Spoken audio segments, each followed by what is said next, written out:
video diary. I'm up here at Blowhard Hut, which is Mount Hotham up the top. As you can see, it's all snowed in and very cold. Still snowing. That's lightened up a little bit, but it's absolutely roaring with a blizzard at the moment. But just to give you an idea, shooting in the snow, like one of these uses of the rubber band is to actually get the old shower cap and protect the front element. Saves you having to wash it, like to dry it down all the time. You get the snow on it and rain or whatever.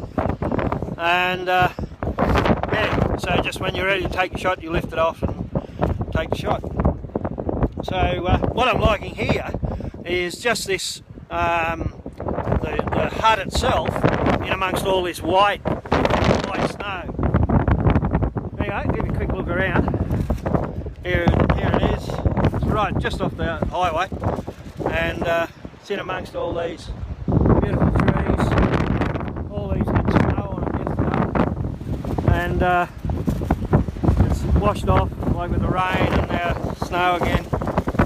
Anyway, back to shooting. Bye.